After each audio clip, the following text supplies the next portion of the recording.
Well, Yes. thanks for deciding to do this virtually on video because personally, I feel like more people engage and they're more curious when we're actually able to see video versus just words and content.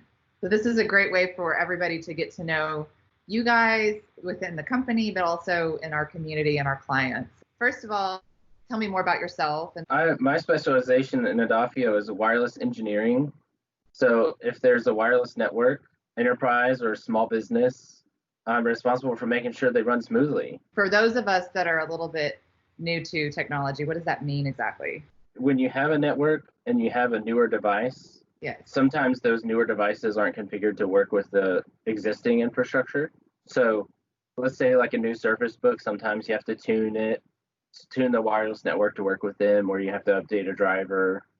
So there is some tuning that goes on with any new device that you connect to a wireless. And it's primarily because, if you plug in, all of that protocol has been ironed out. Like there is no wiggle room for how those things connect. But new devices and things that interfere with them are coming out all the time. So wireless is really the way of the future because people don't want to plug in. And the more things you have on a network, the more complex it becomes. Where did you go to school and where are you from? Yeah, so I went to Hendrix College here in Conway, and I studied philosophy. But I did that because it teaches me how to write and troubleshoot things in the same kind of way. So that skill set is very similar. Before that, I was in Conway High School, so I've been in Conway for a long time. Well, I love philosophy. I got the top grade in the class, so that speaks warmly to me to know that there are other people. It is a different way of thinking, and it does provide a new avenue of troubleshooting things. Summer, how about you? I've only been living in Conway the last, I guess it's been 5 years now. So my sister started having the kids, and the whole family started moving up here. But I've lived all over. I was a military brat, Air Force, so I've lived in Germany and most of the southern states and just all over. So What drew you to this profession? Well, I really enjoy helping people, especially with technology. Being in my generation, it just is easier for people who are younger to deal with it and to figure out how all things work. So I enjoy networking and engineering and that kind of thing, but having a penchant for helping people is something that isn't necessarily paired up with networking engineering all the time. With those two desires, I think is just what drawn me to this kind of doing the networking thing. Would you consider yourself a people person? Are you introvert or extrovert? I'm an introvert. Yeah. Naturally, I don't like to be around a large group of people. So like one-on-one like this or two on one, I enjoy being with people, but I don't want to be in a larger group. So I'm introverted by classical definition, but I still enjoy helping people. So I don't know. What do you think? Well, it's interesting because most of the time engineers are considered very linear, but I will say that what I found, especially at Edafio, is although they might be introverts, there is this level of genuine curiosity of wanting to help others and be engaged with their clients to some level. They're not averse to that, and that's a really great quality. As I said, it's unusual, but for them to be extroverts, but they definitely have a way of staying connected and in a very intentional way. People with high integrity. What is your favorite quote? And you too, Summer. I want to hear yours if you can think of one. Yeah, so for me, I think it's generally when in every opportunity that you have, try to be kind first. So I think a lot of people, when they're frustrated or they're tired or hungry, it's difficult to be kind. Recenter on that and be kind to everyone and spend a lot of energy doing it, I think provides a lot more emotional fruit on the front end, and it creates a longer lasting positive relationship on the longer term. So it seems a little bit more of a release, like a cathartic experience when you're like, man, I don't feel good, but I'm gonna be nice anyway. And it helps the other people that you're with to connect with you in a more authentic kind of way. What about you, Summer? Do you have any words that help guide you?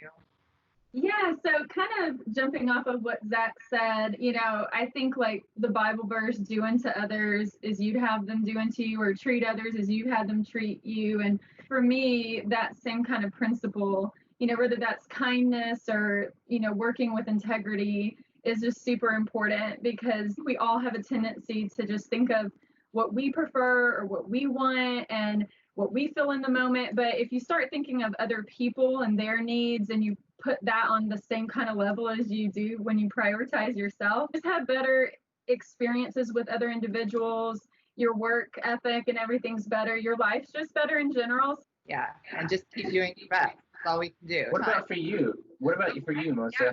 I have two that I really live by, and one is a Maya Angelou: when you know better, you do better. And then the other one is think, which is speak. I try to just pause and ask myself, is it true? And then the H is it helpful? The I is it inspiring? The N is it necessary? And the K is it kind? If you can figure that, like, before you speak to somebody or about something, there's a lot less to talk about. Yeah. And yeah, you tend to not gossip as much, right? Because it starts to affect the integrity of the conversation. What are some of the things you do in your free time? So I play a lot of Hearthstone, and I'm actually pretty competitive with it. I like to reach a rank called Legendary every month. There's only a few thousand people in North America who can do that, but I don't have a lot of time to reach beyond that. Can you give me an example of a game that's similar that you can compare? I mean, is it like chess? It's like poker, I guess, except you get to choose the sequence of cards that you draw. But so does your opponent, right? So they get to pick two. Yeah, so that's because I guess I hear you have a competitive streak a little bit. Is that? Oh yeah. Yeah. Mm-hmm. Yeah, I enjoy winning, but only fairly. So sometimes I do slow things down a little bit, but when it comes to online gaming, like with Hearthstone, I'm definitely playing to win. I'm having fun when I'm winning. But we're also building a house, so we spend a lot of time checking on that and seeing it arise from the earth. If you can get through building a house as a married couple, you can get through anything. So I'm a designer by trade, not an interior designer, but just like I've been trained in art and design, and I do graphic design specifically, but you kind of have fine arts and color theory and all these things that you still have to be trained in leading up to your specialization. So he's like, you're the creative type. Very few things he has a strong opinion about. Usually he's like, whatever you want, and then occasionally he'll have like something he like is really important to him. But it's been actually like really easy, like no conflict on our end. If there's any conflict, it's like struggling with vendors or nothing too crazy. But thankfully, like Zach's just an easygoing guy in general in all areas of life, and so building actually has not been bad. If I can't decide between two things, he's just, let's do this. So it's actually made it easier working with him on it. What do you guys do when you're creatively stuck? So I have a process that's based on Dan Harmon's story circle. It starts with how to write a story. And when I'm not sure what phase I'm in or what step I need to take, I generally use that as a guideline for what direction I should go. So it helps narrow down those options. It's mostly for screenwriting and storytelling, so you have to adapt some of the steps a little bit, but it's pretty helpful. Yeah, I think the biggest lesson you can learn from the story circle, especially when you're stuck, is it's either one of two things. Either you're zoomed in way too far, so you can't really see what direction you want to go. So it challenges you to zoom out from either your focus, the things that you're writing about, you're zoomed out too much, and so you kind of get a little bit more detail, get more granular. So most people are, when they have writer's block, they're at too high or too low. So it kind of challenges you to be in the middle. The next question I have is, what would be impossible for you to give up? Yeah, so I wonder about so many things, and this comes from my philosophical background and how to ask questions and how to explore the world. It's not just wireless engineering, but also I'm constantly like, hey, how does that work? Or what does that mean? Or it's true. So we'll be walking down to the car and I'll be like, hey, how does this thing that's not related to what we're doing at all? I read a lot, I think a lot, I write as much as I can. I'm just really a lot more curious than the average guy. that's who I am as a person. It's so tied into my identity. It would be really hard for me to give up. You have to keep asking questions, and think that there's always going to be somebody that has a little bit more insight or intelligence or knowledge that can help to germinate and have it grow. Yeah, I don't think I could give up being creative or designing. Like life without creativity to me would be a very boring life. Yeah, not thrive, right? Okay, so the next question that I loved your answer to as well, Zach, is what would you do if you had no fear? Yeah, so I would buy stocks and sell them constantly. Because you can see the market doing this. What are they on CNN? They called it, so there's a bear market and then there's a bull market. Well, right now we're in a kangaroo market. So it's just, it's like, the price of things is just doing this all the time. If I weren't buying a house, if I weren't married and have somebody, because if I go out and spend $5,000 on stocks, this one's going to have some questions. Yeah. And especially if I lost it all, right? Yeah. So just watching the market fluctuate so wildly and how much things cost, I would just love to be like, I wonder how much money I can make today or how much money I can lose more realistically. And you're like, if I just had less fear, I would try to ride the climax of everything so that I could make money. But the realistic possibility or chance of me making a lot is very low. I get the feeling though that you'd probably be better than you think, not to encourage any kind of bad behavior. You seem to have a certain level of restraint. Mm-hmm. That when it got to a point where you felt this is not going well, I'm going to back up. So you're right about my level of restraint, and right now it's complete. So I'm not buying or selling any stocks at all. I'd love to know, obviously, if you could spend one day with anyone in the world, it would be with the two of you guys would pick each other. But then in addition to that, like if you could be at a dinner table and you could invite 5 people to your meal, who would they be? I don't know. I haven't really thought about this before. I'd have to sit down and think for a while. I'm going to ask you that later. So you can do what you do when you're creatively stuck and then think about that. But I definitely want to know your answer. So yeah. Can you tell me a little bit about these individuals? Yeah. So Barack Obama is the former president of the United States. No explanation needed there. Yeah. Cornel West is a theologian and philosopher who believes and thinks about things in a way that I think is very interesting. And so his lived experience is so different than mine that I think his insights into the world would be really interesting to talk about. So he thinks a lot about political philosophy and, for example, what kind of impact did the George Bush administration have on the world after September 11th when the war on terror was launched, right? So he thinks about those kinds of things that I think are really interesting because his life as a very highly educated African-American man is so different than mine because he's held a professorship, but he's come out of this place of disadvantage and gotten that far with it that I think will be really interesting. So then Kenneth Taylor is a philosopher who talks about all realms of philosophy on NPR's Philosophy Talk that was held every Wednesday evening.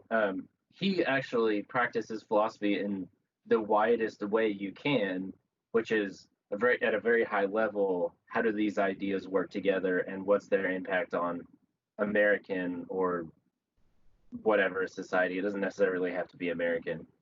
And then James Cone is a liberation theologian who talks about how to be a Christian in a world that is dominated by privilege and social expectations that creates a wide gap and almost kind of like a caste system, although a lot of people wouldn't consider it that in America.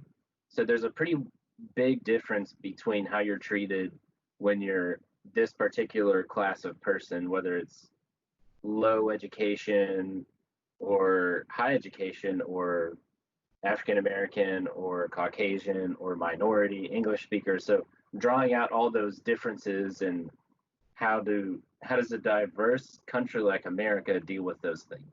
So that's what his specialization was.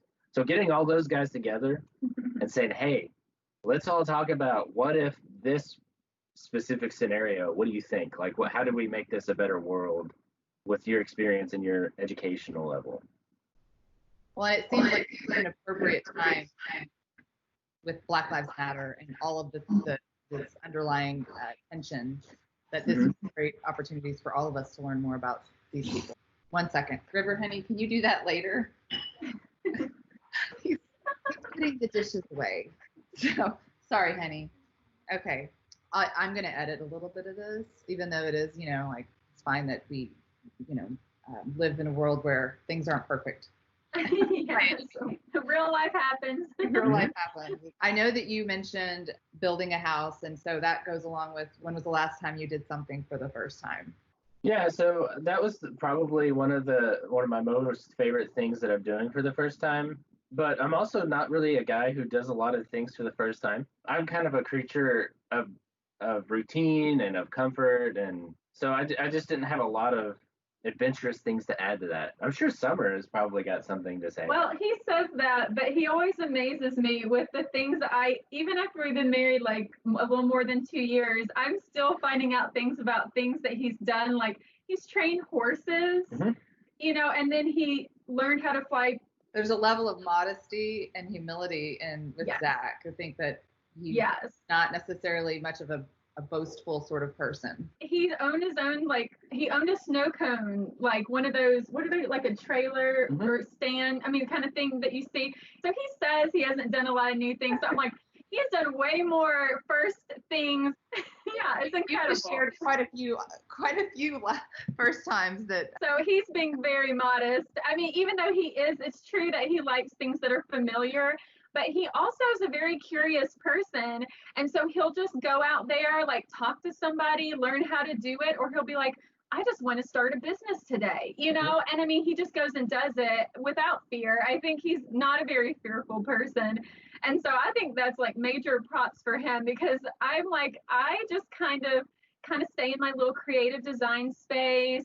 And I may, try new things within that, but he's like all over the place. He loves politics. He loves philosophy. He goes and learns how to train Peruvian horses in Colorado. It just blows my mind. What is the one miracle, large or small, that has occurred in your life? I think that one for me was probably getting married, and to Summer specifically. I've had a history of bad relationships, and nothing that's really too extreme, right? Just bad relationships. And I reached a point, I think when I was 30, that I was like, okay, you know what? This whole relationship thing, I must have this like list of things that are requirements that it's just too long and too specific, and it's just not going to work out. So I give up. Like I'm content naturally with the way things are, and I try to change my surroundings to match what I need. So I didn't need to be in a long-term relationship. I just thought it would be fun. And then I met her, and so it all sort of changed, right? And it became to me something that went from never going to happen, just kind of let it go, to like, hey, maybe it'll work out with her. Who knows? I'll ask and see if she's interested. And so, one thing led to another, and we got married. And to me, that was a really big deal, because I had just had so many experiences in life that were leading me away from a long-term marriage, and then it happened. And so to me, that's a pretty big miracle. I think it goes along with the idea of you being a philosopher, is that sometimes you just don't force things, right? And the minute that you just you surrender to whatever's in front of you and you just let it be, that's when you start to see some changes and things come and fall into your lap that you would never have otherwise expected. It's when we try to constantly think about it, and not to say that we don't want to be persistent, but at times there's reasons that we just need to say, you know what, I've given all that I can give, and now I'm going to let it go and see what happens. And then it's like, oh, well, I should do that more often. Yeah. So I'll end with the last question, which I ask everybody to answer, and that everyone at Edafio has a story about why they joined this company, and so I would ask you to share yours. Yeah, so this was when I was working at Hendrix College, and I had a long career there, almost 10 years, and so it was a pretty significant part of my life. But I reached a point where I was ready to find a new adventure, which, as much as Summer likes to say, I don't actually go out and look for new adventures very often, especially ones that are like day to day routine. You got to get paid, so you got to live, all those kinds of things. But I had seen Edafio's sticker on the downtown Conway offices come up on the windows. And so I remember looking it up and I'm like, I know what Edafio means. It means the gateway, it means a pathway. And I didn't have to go look it up, I just knew. Because I had studied these kinds of things in Greek philosophy, and so it was important to me to go figure out what it meant. And so I looked on the website and I asked around, and Edafio is one of these places that has really high talent and manages a lot of big clients. And I was like, there's no chance for me to get in there, but I'll send my resume over anyway. And Amy called me, I think, in like 5 minutes and was like, hey, we want to interview you. And I was like, for what? What are you talking about? Like the janitor? And I went to an interview. They were really interested in my ability to set up and configure and diagnose, troubleshoot wireless networks. And apparently that's a skill set that is not very common, and it's something that I have a weird knack for.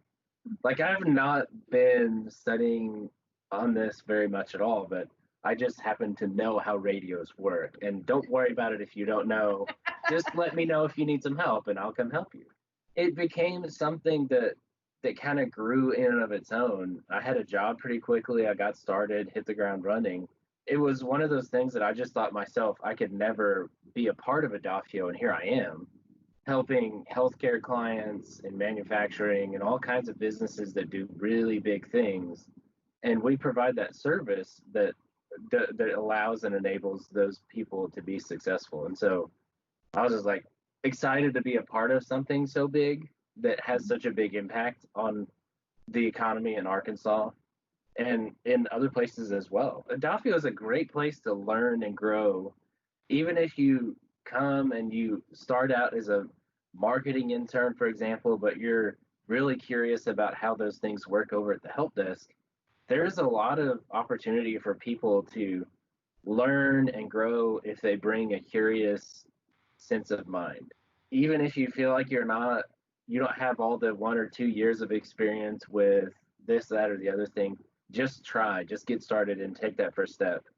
And Edafio is a place that fosters that kind of creativity and the challenge and the place where you want to be, especially if you want to grow professionally, socially, and all those things. That's a great segue to closing out our get to know Zach Green and Summer for the June Associate Spotlight. I really appreciate your time. I'm glad we finally got some time to meet, and I can't wait to see you face to face soon, hopefully. So thank you so much. We appreciate your time as well. Thanks, Melissa. you. Bye, nice guys. to meet you. Bye. Okay, bye-bye.